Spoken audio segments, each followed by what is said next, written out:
In the following screencast, we would like to give you an overview of different theories concerning culture. The first big study on culture was conducted by Geert Hofstede in 1960. After that, many other researchers picked up the topic but usually use Hofstede's theory as a base, focusing on some of his dimensions or adding further ones. Therefore, we will start with giving you a brief description of Hofstede's 6 dimensions of culture and then explain the differences to the other studies. For his theory, Hofstede interviewed employees of IBM all over the world, identifying 6 different dimensions. The first dimension, individualism, describes the extent to which people feel independent as opposed to being interdependent as members of society. Second dimension, power distance, captures the extent to which the less powerful members of organizations or the society accept unequal power distribution. Masculinity versus femininity is about the expectations concerning gender roles in a society. Masculine societies focusing more on the distinction between gender and their roles than feminine societies. Uncertainty avoidance, the fourth dimension, deals with a society's tolerance for uncertainty and ambiguity. Long-term orientation deals with change. While long-term oriented cultures focus on the future, short-term oriented cultures tend to dwell in the past and focus on the present. The sixth and last dimension, indulgence, focuses on the good in life. In indulgent cultures, freedom is an important aspect and life is seen as easy and generally good, while people in a restrained culture tend to experience life as being hard and duty is more important than freedom. For each studied country, these dimensions were rated on a scale from 1 to 0, providing a detailed picture of cultural tendencies. The second most popular cultural study is probably the one conducted by Tropenard and Hamden Turner. They developed 7 dimensions, 5 of which describe how people interact, while the other 2 refer to the concepts of time and environment. Several of the dimensions overlap with Hofstede. Individualism versus communitarism, correlating to the individualism versus collectivism, or sequential versus synchronous to long-term orientation. Just to name 2 examples. Hofstede himself criticized this study for being culturally biased and questioned the representativeness. The American anthropologist Edward T. Hall developed a theory focusing on the differences in communication styles and the concepts of context among cultures, thereby basing his theory on 2 Hofstede's dimensions only. Based on collectivism and individualism, he distinguishes between high and low context, and that aspect of time orientation defined by Hall relates to short and long-term orientation. One of the theories extending Hofstede's dimensions is the Globe Project. They identified 9 dimensions, therefore 3 more than Hofstede. Thus, Globe can be seen as the contemporary and intensified version of Hofstede's cultural dimensions. This broadly conducted study, they interviewed over 17,000 managers in 62 countries, comes up with 2 unique dimensions, namely performance orientation, dealing with the importance of performance and achievement within a society, and human orientation, dealing with fairness and altruism. Additionally, they categorized the surveyed countries into 10 clusters with similar cultural characteristics, with the goal of summarizing cultural information to simplify the task of management for international managers in different cultural regions. However, Hofstede questions the validity of the theory, calling it a debatable approach, as he doubts the representation of the real picture being given by interviewing managers only. Another recent study doing research in the direction of cross-cultural leadership and management is conducted by Erin Meyer. In her theory, she provides a model for decoding how cultural differences impact international businesses. By combining a smart analytical framework with practical, actionable advice for working in a global world, she provides a useful guideline for people working across different cultures.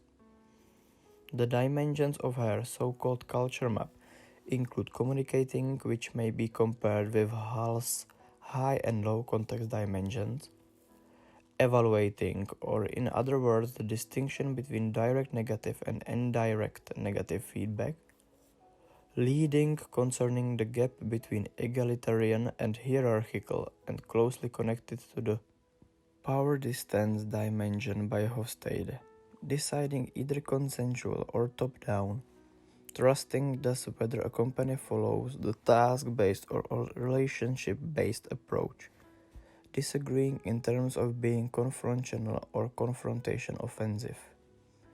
Scheduling, which is kind of related to Trompena dimensions of sequential versus synchronic time perception.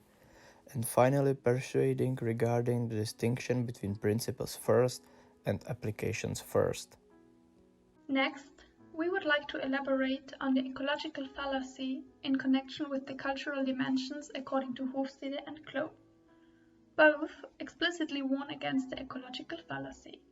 Hofstede's dimensions of national culture were constructed at the national level. They were underpinned by variables that correlated across nations, however, not across individuals or organizations. In fact, his dimensions are meaningless as it is inappropriate to assume that cultural level characterizations and relationships apply to all individuals within those cultures. Last but not least, to make Hofstede's dimensions easier to grasp, we would like to explain some aspects of culture based on the example of the current corona crisis and how it is handled in countries of different cultures.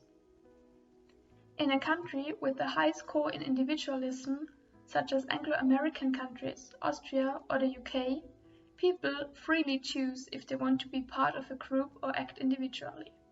Therefore, they can react very quickly to a change in external factors. In high collectivistic countries, such as China, people are more likely to act as a whole, following set roles and expectations. Acting out is disregarded or even punished.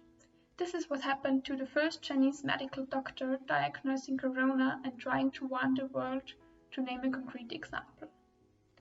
The next dimension we are gonna have a look at is power distance. Countries with a small power distance, Austria or the US for instance, have a strong sense of mutual obligation between its members.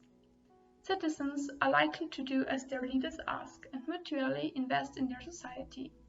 Austria, one of the most egalitarian countries in the world, for example, is now releasing its lockdown and opening its small enterprises again, showcasing a sense of mutual assistance. Societies with a large power distance are more likely to neglect large parts of their populations, in some cases even forcefully repressing them, seen in China or the Philippines at the moment. However, people in these countries are accustomed to this behavior.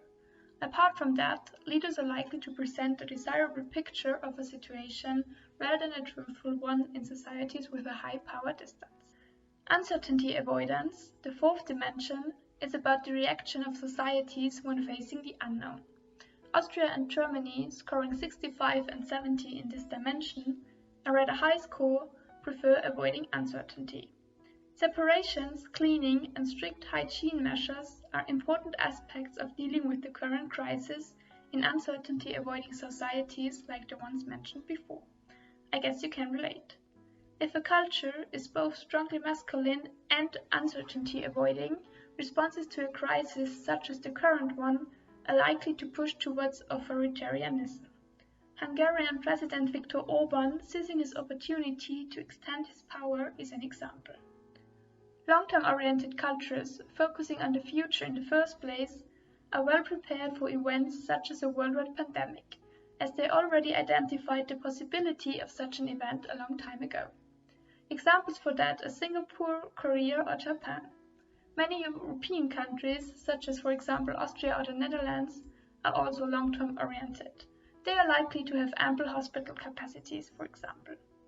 Short-term oriented countries like the United States, Brazil, the Philippines or Spain are more likely to react with emotion and defensive avoidance, being clearly less prepared for situations like that. Countries with a high score in the last dimension, indulgence, see life as being good. If forced to keep social distance, they will clearly feel strong restraints on their normal life, but nonetheless try to make songs and jokes about it to deal with the situation. Restrained cultures, China or Russia for example, see life as being hard in the first place, therefore more easily accepting social distancing as being simply part of their hard life. We hope we could provide you with a good overview of cultural theories and give you a way of understanding concerning how and why countries deal with the current corona crisis as they do. Thanks for your attention.